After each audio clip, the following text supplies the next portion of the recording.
কৃষ্ণ।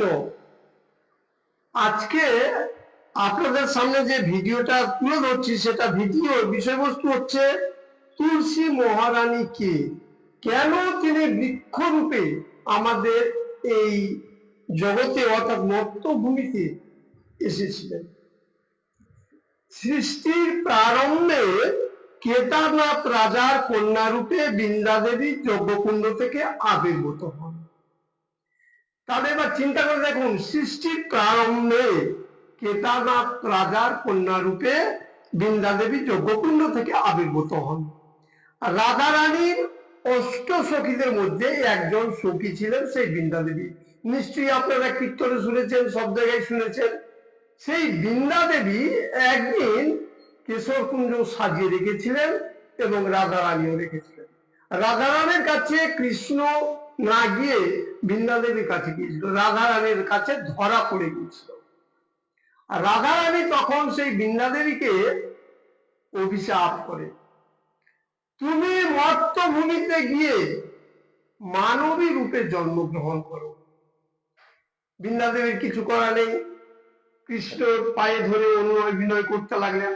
কৃষ্ণ তখন বললেন যে ঠিক আছে, তুমি যাও, তোমার কাছে আমি সব সময় আছি।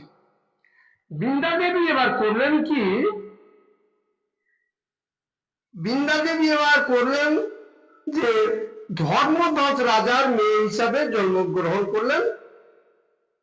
নামকরণ করা হল তুলসী দেবী। তুলসী দেবীর বাবার নাম ধর্মধ্বজ আর মায়ের নাম হচ্ছে মাধবী দেবী। তুলসী দেবী ব্রহ্মা তপস্যা করতে লাগলেন। জন্ম হওয়ার কিছুদিন পরে তার যখন জ্ঞান হলো তখন তিনি ব্রহ্মার তপস্যা করতে লাগলেন। তপস্যা করে তিনি ব্রহ্মার কাছে বর পেলেন যে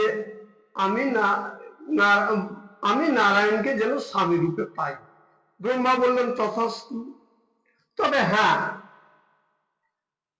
তোমার যে পূর্ব জন্মের অভিশাপে, মানে এই যে যখন বৃন্দা দেবী অভিশপ্ত হয়েছিল সেই রাধা রানীর কাছ থেকে, সেই সময় গণেশের কাছ থেকে অভিশপ্ত হয়েছিল সেই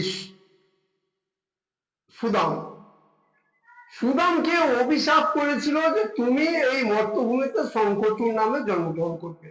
এদিকে শঙ্খচূড় নামে এক দানব জন্মগ্রহণ করে, সেই তুলসী দেবীর সাথে শঙ্খচূড়ের বিয়ে হয়। বিয়ে হওয়ার পর তারা বেশ কিছুদিন সংসার করে। এদিকে তুলসী দেবীর যে সতীত্ব, সেই সতীত্বের বলে শঙ্খচূড় স্বর্গ, মর্ত, পাতাল, ত্রিভুবন সে মানে মানে গুন্ডামি করে বেড়ায়, যাকে তাকে মেরে বেড়ায়, দেবতাদের এই করে ওই করে। দেবতারা অতিষ্ঠ হয়ে ওঠে সেই শঙ্খচূড়ের ব্যাপারে। তখন তারা সবাই মিলে গেল সেই দেবরাজ ইন্দ্রের কাছে। দেবরাজ ইন্দ্র তখন প্রত্যেকটা দেবতাকে নিয়ে গেল সেই আমাদের মহাদেবের কাছে।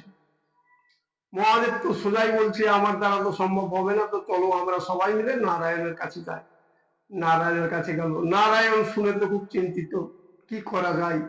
শঙ্খচূড়ের এই উৎপাতে আমাদের মানে দেবতা সম্পূর্ণ টলমল হয়ে গেছে। তখন আমরা এক কাজ করি, ওর তো সতীত্ব নষ্ট করতে হবে। তাহলে ঠিক আছে, নারায়ণ বললেন যে আমি তার কাছে শঙ্খচূড় সেজে যাচ্ছি, আর তুমি শঙ্খচূড়ের সাথে যুদ্ধ করবা।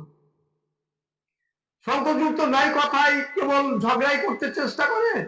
এবার শিব শঙ্খচূড়ের সাথে যুদ্ধ করতে শুরু করলো, আর এদিকে নারায়ণ শঙ্খচূড় সেজে সেই তুলসী দেবীর সতীত্ব নষ্ট করলো। আগে এদিক সেদিক করে তারপরে সতীত্ব যখন নষ্ট করলো, তখন সেই শিবের ত্রিশূলের জন্য শঙ্খচূড় মারা গেল। এবার সাথে সাথে নারায়ণ নিজ মূর্তি ধারণ করে। তখন তুলসী দেবী বলছেন, হে প্রভু তুমি কি করলা? তুমি যখন আমার সতীত্ব নষ্ট করে দিলা, তোমাকে আমি অভিশাপ দিচ্ছি, তুমি মানে আরে কি বলে, তুমি শিলা হয়ে যাও। নারায়ণ তো শিলা হবে, তার আগে বলছি যে ঠিক আছে তুলসী দেবী, তোমাকে তো আমি বলেছিলাম পূর্বজন্মের কথাটা একটু মনে করো। তুমি তো আমার কাছে থাকবা, মানে আমাকে পাওয়ার জন্য তুমি তপস্যা করেছিলে ব্রহ্মার কাছে, ঠিক আছে তুমি আজ থেকে আমার স্ত্রী। কিন্তু একটা কথা, তুমি আমার গৃহে থাকতে পাবা না, কারণ আমার পত্নী আছে লক্ষ্মী। তাহলে তুমি কোথায় থাকবে? গৃহাঙ্গনে, অর্থাৎ গৃহের প্রাঙ্গণে, উঠানে। তাই তুলসী দেবী নারায়ণের অভিশাপে গাছ হয়ে আসলো এই মর্তভুবনে এবং গৃহাঙ্গনে থাকতে লাগলো। এই হচ্ছে তুলসী দেবী, বৃক্ষ হয়ে জন্মগ্রহণ করলো তুলসী দেবীকে আপনারা শুনলেন। এবার নারায়ণ শিলার পূজা প্রতি ঘরে ঘরে হয়, এমনকি ব্রাহ্মণরা দুর্গা পূজা, লক্ষ্মী পূজা, যেই কোনো পূজা করুক না কেন নারায়ণ শিলা অবশ্যই লাগে। আর সেই শিলার উপরে তুলসী পাতা অবশ্যই লাগে। সেই তুলসীর মানে চুলগুলো হচ্ছে পাতা। এইভাবে আমরা তুলসী দেবীকে বৃক্ষরূপে আসলো আমরা সম্মান করি। হরে কৃষ্ণ।